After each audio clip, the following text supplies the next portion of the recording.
Hey guys, Thomas from Team Sakurasou here, coming at you guys with another Yu-Gi-Oh! Mark Watch for you guys today. And today we have quite a few buyouts as well as older archetypes like Plunder Patrol and Ninja getting support announced, which was really awesome by the way, which we are going to cover because you guys know how the secondary market goes. But before we get right into it, I want to thank you guys so much for getting us to 100 likes on the last market watch. That was the goal, and we actually got 122 on it. So hopefully today we can get 100 likes as well. If you have not subscribed yet, hopefully today's day earn your subscription. If you're buying any cards off TCG Player, please use my affiliate link down in the description below. Helps out the channel to no additional cost to you. Thank you to all my YouTube channel members. You guys really help the channel push forward. And last but not least, if you guys want me to go over any cards, let me know in the comment section below or alert me of any buyouts. I also have a community tab, which I ask you guys usually about a few hours to even a full day before, hey, what am I going over next market watch? And I love it when you guys give me cards to go over or let me know about that I might just not know. Anyway, I'm also giving you guys a Tactical Master case opening tomorrow around 5. You guys wanted some live streams earlier, and I told you guys I would be opening up some more stuff on the channel, live stream wise. So I got a case tomorrow at 5. I'll be announcing on community tab. Hopefully I'll see you guys there. Hopefully we'll pull some awesome CRs. Now we're going to get right into it. So Necrovalley from Legendary Collection 4 is completely bought out. There's no listings, which make no sense because this card, if you guys do not know, is the most errata card in the game actually. I think it has about 7 or 8 erratas. I know someone's going to tell me in the comment section below. I believe it's around 8 actually, not 7. But Duelist Saga Ultra Rares are actually the most errata version of Necrovalley, or the most updated text I should say. So all Gravekeeper monsters gain 500 attack and defense. Cards in the graveyard cannot be banished. Negate any card effect that would move a card in the graveyard to a different place. Negate any effect that changes types or attributes in the graveyard, right? This is the most updated and most clean text of Necrovalley. Now, with an older version like this, which, by the way, I think this is like its 4th, 5th printing, mind you, this card says negate any card effect that will move a card in the graveyard other than itself to a different place.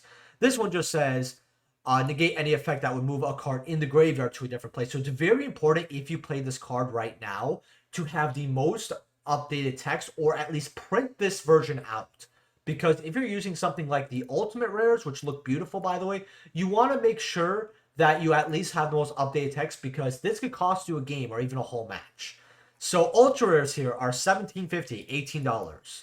Ultis, which I told people I'll get at around $50 here, about 170 to 190 to 300. I believe this is also an Edison card. And, well, it is an Edison card. I'm not too sure how good Necrovalleys are in Edison because there's just a lot more fun decks you can play. But Necrovalley is a card for older formats, and this card looks absolutely gorgeous. And being an Astral Pack ulti out of the same Astral Pack as, drumroll please, we all know what's coming up, Ultimate Rare Maxi. It does not want to load right now. Okay, there it is. Ultimate. Okay, it popped up to say hi, but Maxi is so expensive that we actually can't even afford to have it on the screen that long, only like a second or two. So hopefully you guys got that, which Ultimax C is about 750 for Italians here, mob play for 600, light play for 850 here, closer to 900, crazy. Necrovalley from Legendary Collection 3, Yu-Gi's World Ultra Rares, these are about 13s, but first are about 15, 20. Going up doubly right over here to 40. So on one hand, you could get these versions and maybe try to flip them for a lot cheaper. But on the other hand, I think people are going to prefer older Duelist Saga versions. Although some people prefer the Ultras and Legendary Collection more than Duelist Saga. I know Duelist Saga Ultras are a hit or miss for people. I don't mind it, but I will say that Legendary Collection Ultras, when it comes to appearance, knock them out of the water. Now, Parlor Dragonmaid is also bought out. Dragonmaids could be played with Bicid, as well as being a fan favorite deck. And I covered some Dragonmaid cards a little while ago. And the supers right now, you have a $9 version, $16 going up to about $25 for Parlor Dragonmaid here. So if you don't have this card, you'll... In fact, I want to refresh. I want to see if the $8 version is gone. $8 version is still here. If you don't have this card and you want it, well, $9 isn't that great for the card, but it's not that bad either. And it's way better than paying $20-something for it. You have gold rares here, which don't look that bad, honestly, if the product quality is fine. These were printed in our first Maximum Gold. You got $4 here for your golds here. In fact, if we go near mints here, filter out the lightly played, you have 40 listings. $3 going up to about 5. We click verified actually because I see quite a bit on 17 listings. So 3 going up to about $5 here still. 4 Parlor going up to 10. If people need this card, I assure you the gold rares will go up to $10.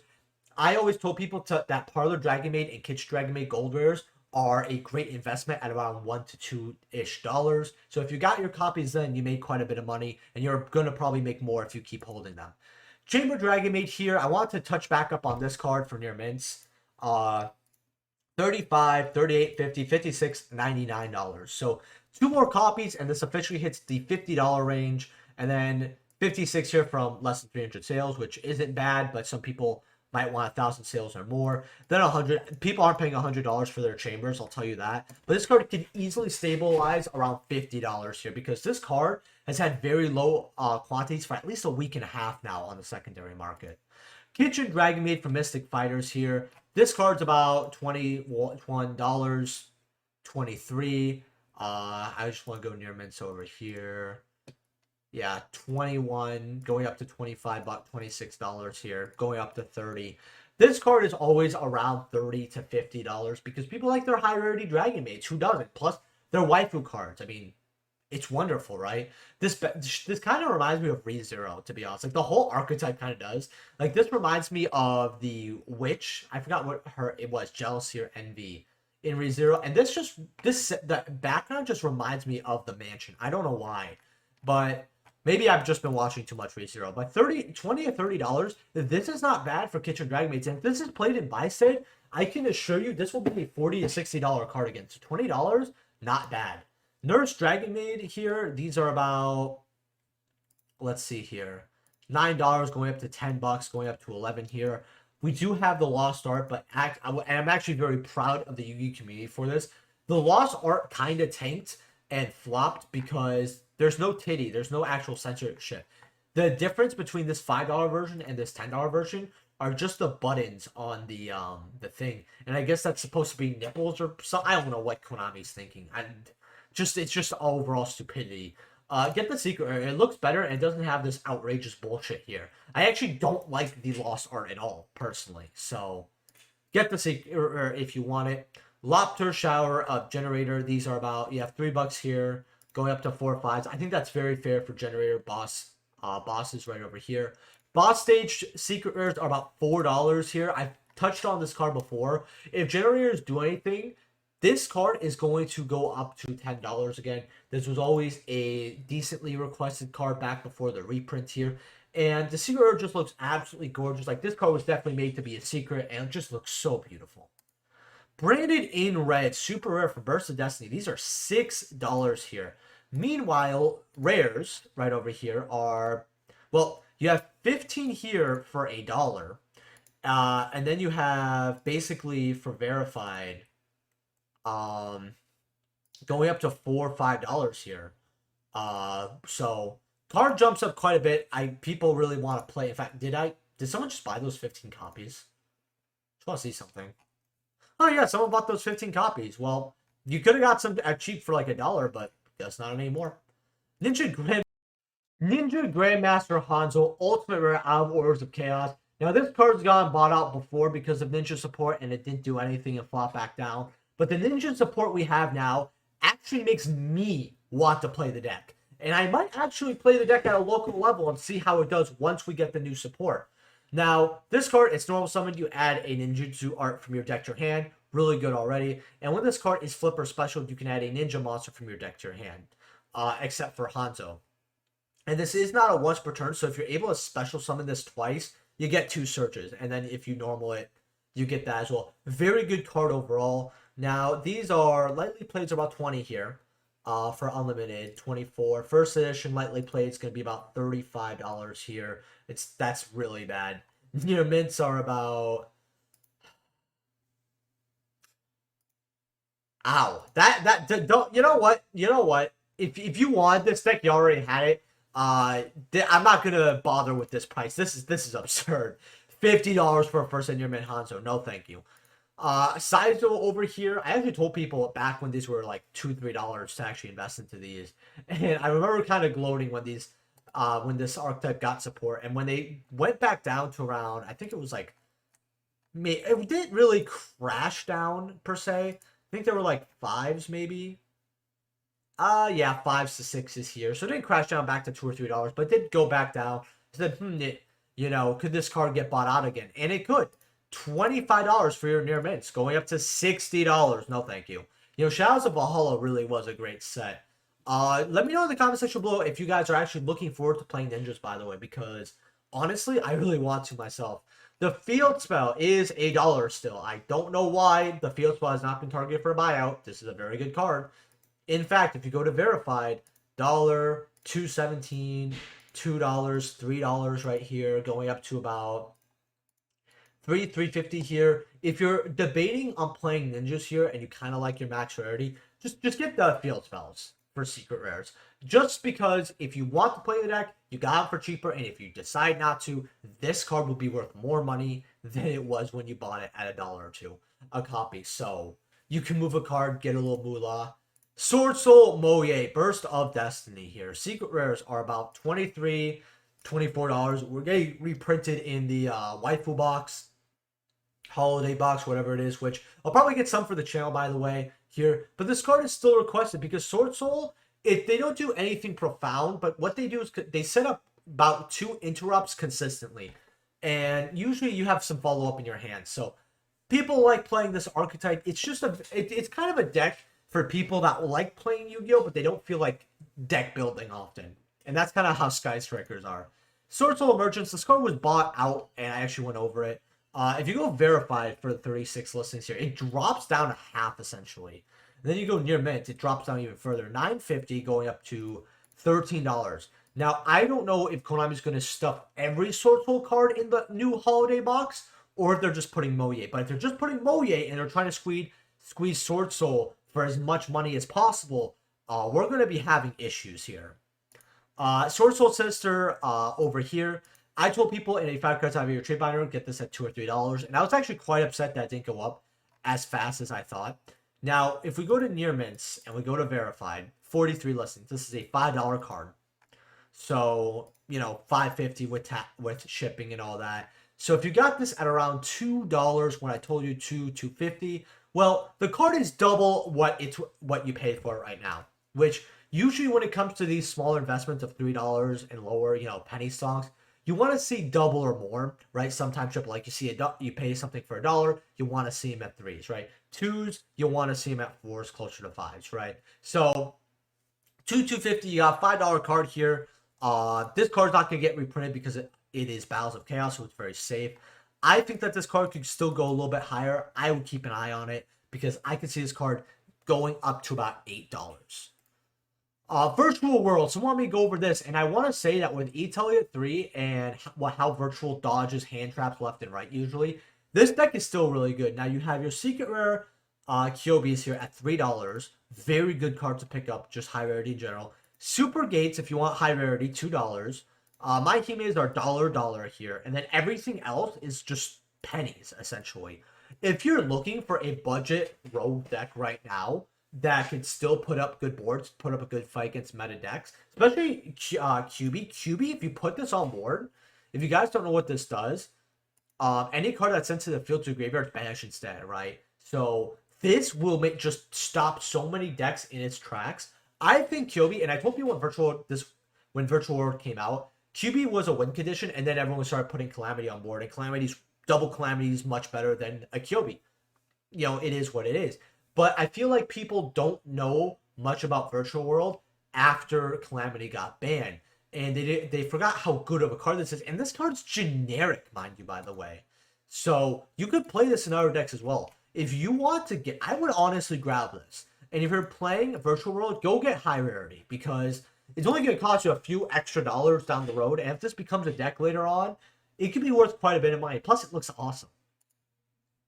6 Samurai United Turbo Pack Booster 5 here. 6 Samurai monsters, normal summon or special. Place a Bushido counter on this card, max 2. And then by sending this card to a graveyard, draw a number of cards from your deck equal to the number of Bushido counters on this card. So it is essentially a +1. But what imagine if it didn't have a max. That'd be insane. The thing about Six Samurai United though is that you can't draw it and it can't get you out of a situation. It just helps you extend, right? So it's still a great card. They're about 30 for light play, 36 limits are about $40, and you only have one page here. So if you want a playset of this card or you want to play Six Samurais, I mean, 120 for your playset's how much it's gonna be. I mean, if you don't want the super rares, I thought they were ultras. You get Spirit Warrior super rares here for like $1. You know, that's not too bad. Shein Ultimate Rares, I actually do have my first edition here. $23 for your unlimiteds. Near mints are gonna be about 80, 85. So just get the near mints at $85 here. One here for 84. So that's not too bad for an ultimate Shein. You have the original ultra rares right over here. You have unlimited for about $5 for near mints. So that's not too bad. But lightly played for like first light play maybe an extra $1.50 or $2, but it does go up to about $7 with shipping here. Near mints are going to be about $10 here, going up to about 15s right over there. So I would get your first set Ultra Sheins if you don't want to grab your ultis. Six Samurai Kizaru, still no reprint on this card. These are about $11 here. If you want them, this is what you're paying. Hand of the Six Samurai here. When you control another Six Samurai monster, you contribute one Six Samurai monster to destroy one monster on the field. This is not a once per turn, mind you, here. So it could attribute itself as well, as long as you control that other Six Samurai monster, I believe. So you get multiple, you know, monster destruction on this, and it doesn't target either. So that's something people are missing. So it's a 1-for-1 destruction, but it does not target. So something to look at. So lightly plays are about 4s. Near mints are about $4.65, but they go up to something insane right over here. $9 here. In fact, first editions are 30 or 46. So there's about a 6 times difference. In fact, yeah, about a 6 times difference between unlimited and first edition here. So would I grab an unlimited or two? Might not be a bad idea, honestly. Blackbeard, the Plunder Patrol Captain from Ignition Assault. This card refuses to get reprinted still. $20. Ugh. Emblem of Plunder. By the way, the new ship, the Earthship, if you guys have not read it, is absolutely busted. It gives you pluses off searching, and you're able to special summon it. Making it giving them a pendulum card. I didn't think of much of that at first, but it could lead up to some cool mix-ups as well. Ultras here are like $12, $10. I remember when this card was $1. This was a Dart Ultra at Co. The rest of the Plunders are just like dollars, really. And that's for the original printings, which I would just grab the original printings of those cards. In fact, Secret Rare Morax here at like, how much are first editions here? $2, that's not bad. Elemental Hero Air Neos here. Oh. Limiteds are $330 for mob play. Unlimited. Near mints are $400. Oh, that's pretty bad. First eds are, I'd literally, like, honestly, you can get a car. Granted, a shitty car for this amount of money. I'm good, homie. I'm good. Then the last card we have today is Link into the Reigns here. Someone said this was bought out and didn't have many listings here, but looks like 159, so I don't know what happened here. $3 for your Link into the Reigns. It's a good card. Depending on what we get in the future and what decks decide to play this, I think we could see a lot of this card being a staple in certain Cybers decks and more. So, plus this is an anime-esque card, I believe, as well. So I can see this card not being a bad pickup at $3. In fact, I wish I got more at $1. So, hopefully you guys enjoyed this Mark Watch. Leave a like if you guys did, and subscribe. Hopefully we can get 100 likes on this video. If you guys have the time free tomorrow, which I'm commanding you, by the way, I'm not asking you, come to my live stream at 5 o'clock, Tactical Masters. Hopefully we'll pull a bunch of CRs, and I hope to see you guys there. Peace.